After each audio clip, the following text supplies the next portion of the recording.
Hi guys, we have a lot of new updates for you regarding airdrop claims as well as news across many different ecosystems, so let's get started. First, some not so great news. Renzo Discord has been hacked recently, and if you are in their Discord, you need to make sure not to click any silly links or phishing links. And in cases that you suspect something is hacked, then it is always a great idea to check their other socials, for example, their X account, which usually has some announcements regarding safety. Also, we have news from Scroll that Raw Markets was exploited for 7.6 million.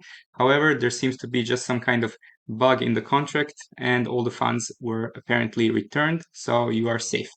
But this is just another reminder how risky everything in crypto is and to always spread your bets. Never go all in on one or two projects, no matter how bullish you are on the ecosystem or maybe their potential airdrop. Having a proper crypto risk strategy is incredibly important. And for all these reasons and more, it is also beneficial to have a community that you can talk to whenever you're in doubt, and our private Discord can help you with that.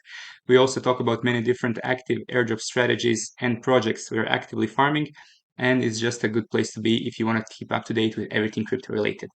If this is something that interests you, you have a subscriptions page, which is always in the first link of every video that we post. In more positive news, the bank has recently introduced another Sybil checker, and you can use this to verify that your wallet is not classified as a Sybil according to some of their criteria, which is all listed here.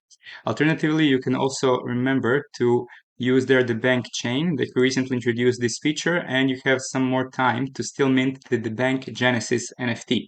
You simply need to bridge your funds from Ethereum mainnet to the bank chain, and this could be a qualifier for their future airdrop, which is very likely happening, considering all of the points and experience that you've been accumulating over the last couple of weeks.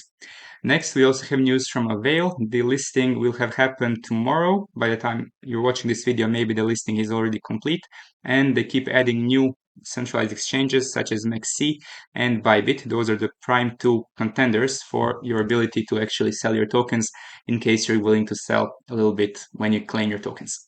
Also, keep in mind that Avail seems to be like a very good project from what research I have done, and it might do something very similar to Layer 0, which has broken all-time highs just a couple days ago. So always have a exit strategy when receiving airdrops. Mine is always to sell at least 20 to 25% of my allocation because this is crypto, you never know what tomorrow brings. But also, if you're willing to hold your Avail tokens for a little longer, you can also do so through their staking platform, which is going to be live as soon as the claims are live as well. And if you're not sure when to sell your airdrop gains, usually the best time to sell is when it gets listed on a top tier exchange such as Binance or Coinbase or something similar. Now, regarding EtherFi, we have had the Season 2 airdrop claims on July 18th, and you have until October 8th to finish your airdrop claims. And to be honest, this one was actually much surprising, like really good surprise, considering I had less than $1,000 with EtherFi ETH, but I received several $100s on both of my airdrop farming wallets. So maybe this one is actually still a good opportunity, considering that there's many different other airdrops you can qualify for while simply farming with EtherFi. We're talking about Mitosis and many others. For example, there's also Kinto. Kinto is a security layer 2, which has very few users, and these users have shared 44,000 EtherFi tokens. So if this is just a couple hundred users, then perhaps this is a very nice bonus. If anybody actually received these tokens from using Kinto, let us know in the comments so we know exactly the numbers a little bit better.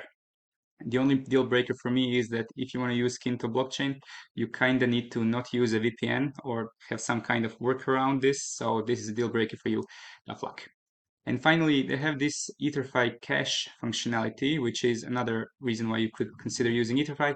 And currently, these cards let you pre-order them, and they're talking how you can use your crypto in a non-custodial way, which means if this is not going to ask for KYC, it will be a great way to actually off-ramp out of crypto, because as you're making more and more money, the off-ramping becomes a serious problem. And because there's really not a lot of regulatory clarity when it comes to crypto gains and crypto taxes. So if you just want to avoid the headache, this might be a great product.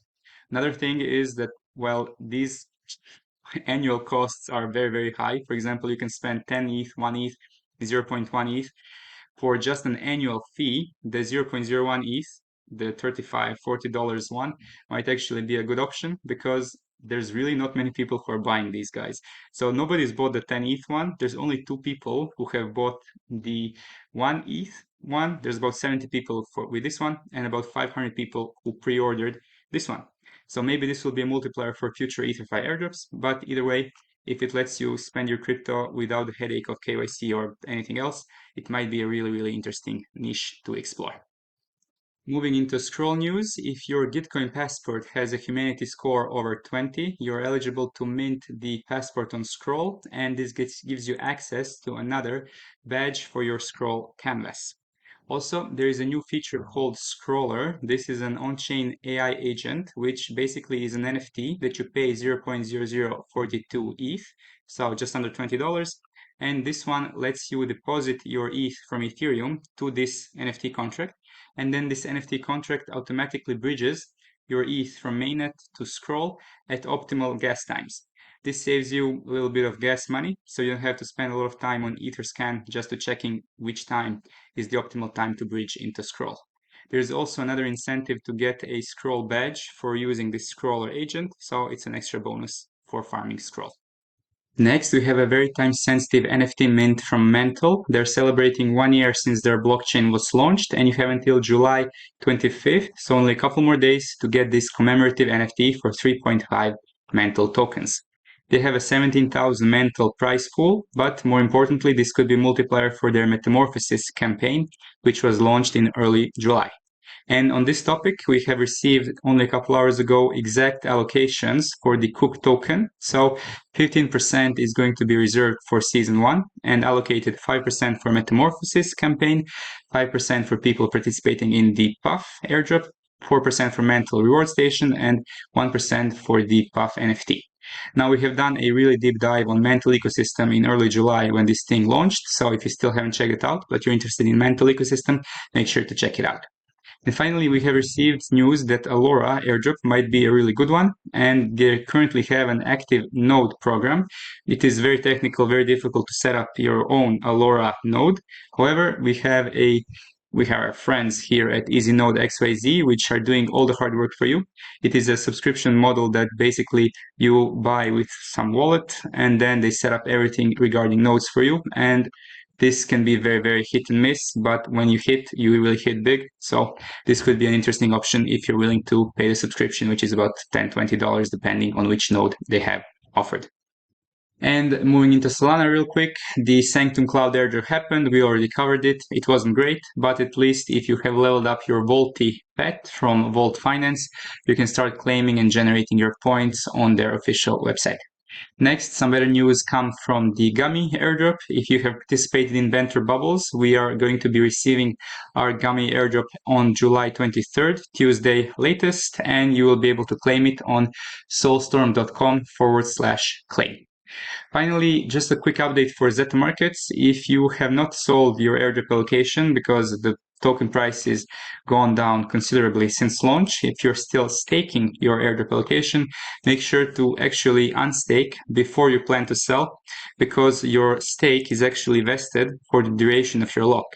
So if you have, for example, locks for 1 month, you're not going to receive the full amount after this 1 month expires, but you're getting a linear vest in a duration of your lock. In my case, I'm getting 1/30th of my airdrop in a 1 month period. And wrapping up with some Cosmos news, if you're still staking your Milk Tia with MilkyWay, you have another milk carton to claim on their official website. And regarding Injective, if you have staked your Hydra tokens from their airdrop in January, you might be receiving GNI token, which is basically a meme coin on Cosmos, but maybe this will be the first one that's actually going to be worth something. The snapshot may have happened, may haven't already, because they've announced on July 18th, and it will happen at one point before July 31st. And that's a wrap on all the news and updates regarding DeFi and airdrops for today.